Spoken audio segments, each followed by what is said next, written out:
2020 நான் எடுத்த first short film இப்போ ரிலீஸ் பண்ணுறேன். இந்த மாதிரி நிறைய படைப்புகளை உங்கள் முன்னாடி எடுத்து வரணும்னு எனக்கு ரொம்ப ஆசையாக இருக்குது. தயவு செஞ்சு எனக்கு சப்போர்ட் பண்ணுங்கள். இந்த ஷார்ட் ஃபிலிமை பார்த்துட்டு உங்கள் கருத்துக்களை கமெண்ட் செக்ஷனில் சொல்லுங்கள். தேங்க்யூ.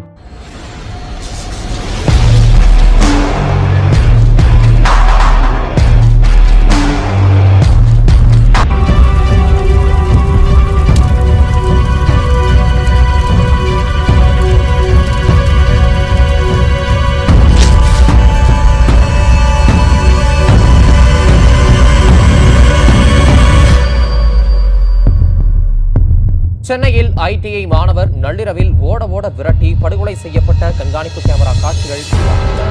மதுரையில் தொழிலதிபர் ஒருவர் வெட்டி கொல்லப்பட்ட சிசிடிவி காட்சி நெஞ்சை பதைக்கும் வகையில் இருக்கிறது. மதுரை மாவட்டம் கேப்புத்தூர் பேருந்து நிலையம் அருகே இளைஞர் ஒருவர் ஓட விரட்டி கொலை செய்யப்பட்டார்.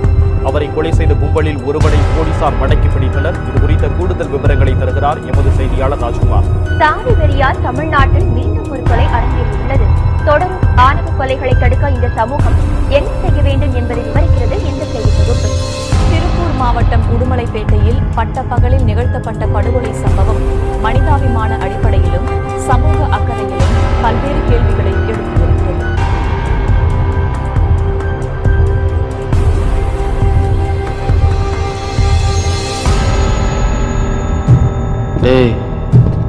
அவரு தாண்டா புதுசாக வந்திருக்கிறது, கொஞ்சம் ஜாக்கிரதையாக நடந்துக்குங்க.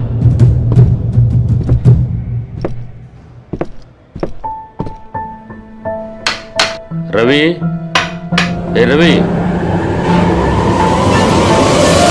என்னடா நல்லா இருக்கியா? நாளைக்கு சாக்க போகிற என்னை பார்த்து நல்லா இருக்கேன்னு கேட்குறீங்களே சார். சரி, உனக்கு இப்போ என்ன வேணும்? மொத அச்சு இட்டாரும்போது அந்த மூளைக்கடையில் ஒரு பிரியாணி வாங்கிக்கல, அந்த டேஸ்ட் இன்னும் நாக்கிலே இருக்குது சார். ஒரு பிரியாணி. என்ன இவன் பொண்டாட்டி பிள்ளைய பார்க்கணுன்னு ஆசைப்படுவான்னு பார்த்தா பிரியாணி கேட்குறான், அவ்வளோதானே? கூடவே ஒரு சோடா. இல்லை சார், எப்போவுமே பிரியாணி சாப்பிட்டா ஒரு சோடா சாப்பிடுவேன். ஓ, சொல்லுங்க சார், சாகும்போதாவது சாப்பிட்டு சாவுறனே. சரி சொல்கிறேன்டா, சொல்கிறேன்.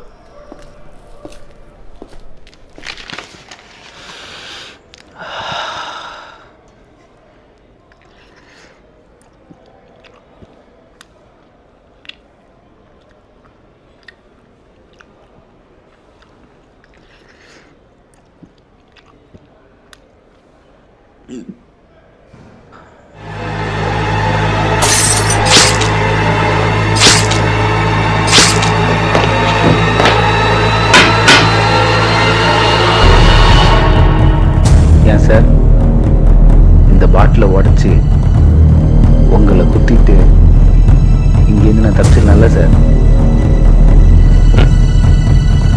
டே ரவி, முதல்ல இந்த பாட்டிலை நீ உடைக்கணும், அப்புறம் என்ன நீ குத்தணும். இதெல்லாம் மீறி 3 கேட் இருக்குடா. சரி, தாண்டிட்ட. 40 அடி சுவர்டா. நீ ஏறும்போதே உன்னை பிடிச்சிடுவாங்க, இல்லை நாயை சுடுற மாதிரி சுட்டுடுவாங்க உன்னை.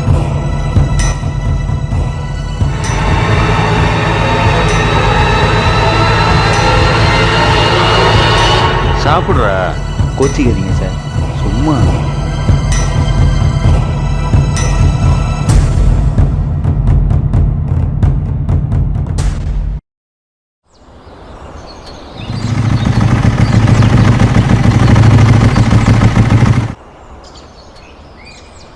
ஒரு நிமிஷம்.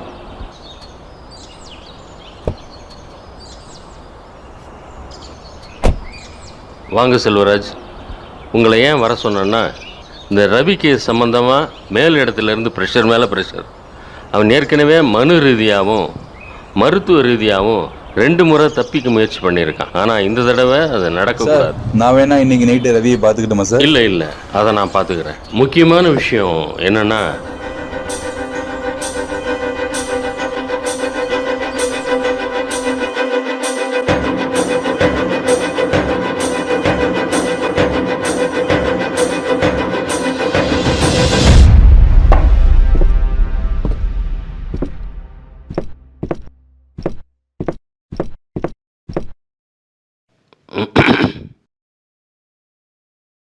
உங்களை தான் சார் எதிர்பார்த்துட்டு இருந்தேன். இந்த தடவையும் தள்ளி போய்டும்ல சார்?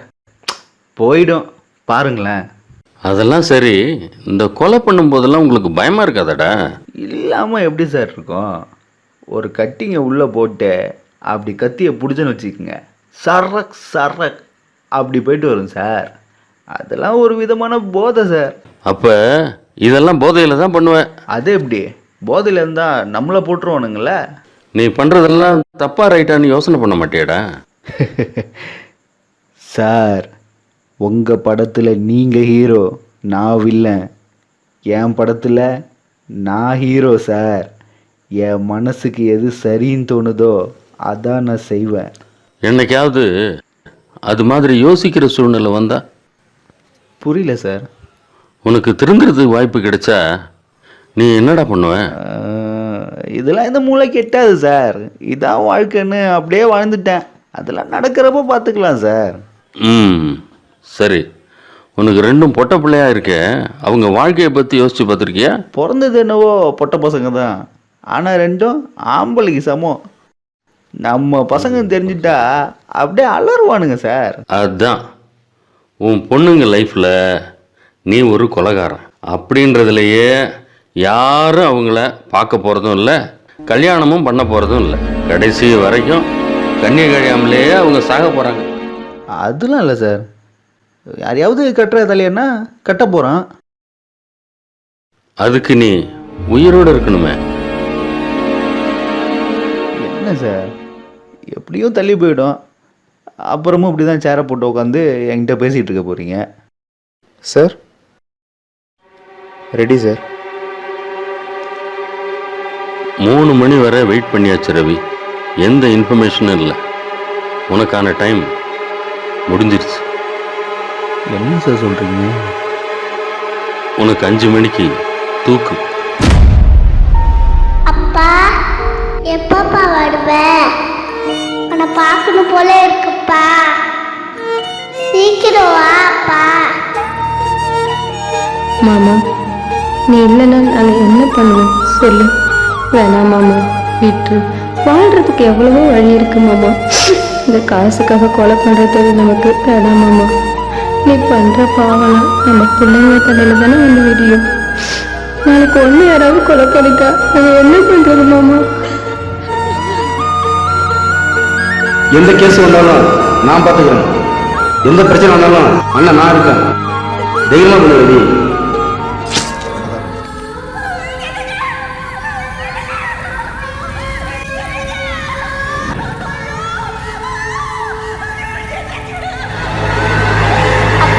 வேணாம் மாமா, விட்டு அண்ணன் நான் இருக்கேன். மாமா, எப்பப்பா வருவேன்? தைரியமாக பண்ணுறது.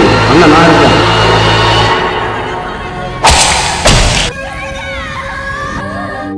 என்னாச்சு ரவி, சாக போறேன்ற பயமா? சார், பிள்ளைங்களும் ஒரு வாட்டி பார்த்துக்கலாமா சார்? வாய்ப்பு இல்லை ரவி, உனக்கான டைம் முடிஞ்சிருச்சு. வேணும்னா ஒன்று செய்கிறேன். பேப்பர் பேனா தர்றேன். உன் பசங்களுக்கு என்ன சொல்லணும்னு நினைக்கிறியோ அதை எழுதி கொடு.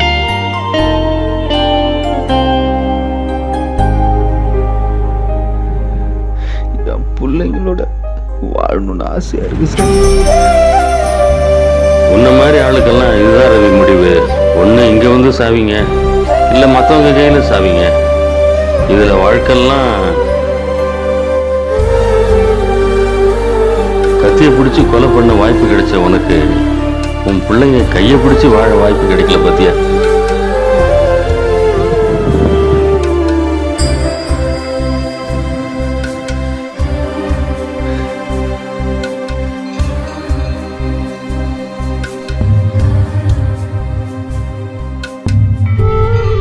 நான் பண்ண பாவம்லாம் என்னுடைய போட்டு சார். என் பிள்ளைங்களாவது நல்லா இருக்கணும் சார்.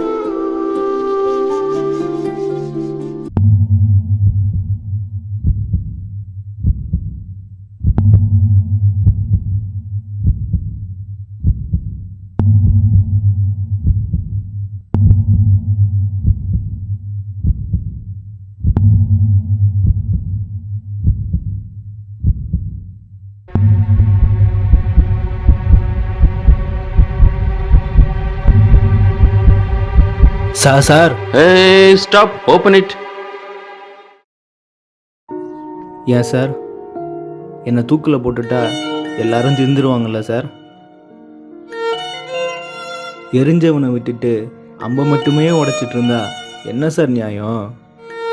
நான் காசுக்கு கொலை பண்ணுறவன் தான், ஆனால் என்னையே நீங்கள் போட போகிறீங்கன்னு நினச்சா ஏன்டா இதெல்லாம் செஞ்சோன்னு பயமாக இருக்குது சார். இனிமே இதெல்லாம் செய்ய மாட்டேன், வாழ்கிறதுக்கு ஒரு வாய்ப்பு தாங்கன்னு கத்தி சொல்லணும் போல இருக்குது சார். நான் தான் இங்கே தொங்க போகிறேன், என்னை பண்ண சொன்னவெல்லாம் சந்தோஷமாக தானே சார் இருக்க போகிறான். அவனுக்கு நான் இல்லைன்னா இன்னொரு ரவி. இல்லை ரவி, தப்பு பண்ணுறவனுக்கெல்லாம் கட்டாயம் தண்டனை இருக்கு. இப்போல்லாம் கட்டாய தண்டனையை விட உடனே தண்டிக்கிற சட்டம் தான் சார் வேணும். ஈஸியாக வெளியில் வந்துடலான்ற தைரியத்தில் தான் சார் நான் தப்பே பண்ண ஆரம்பித்தேன். ஹைதராபாத்தில் நடந்த ஷூட் அவுட் நீ கேள்விப்படல ரவி? ஒரு பொண்ணு 4 பேர் நம்ம ஊரில் நடந்துச்சு. 4 பேர் தான் 100க்கும் மேலான பொண்ணுங்களை 7 வருஷம் கற்பழித்து கொலை பண்ணி சந்தோஷமாக வந்திருக்கானுங்க. என்ன பண்ணிச்சு சார் உங்கள் சட்டம்?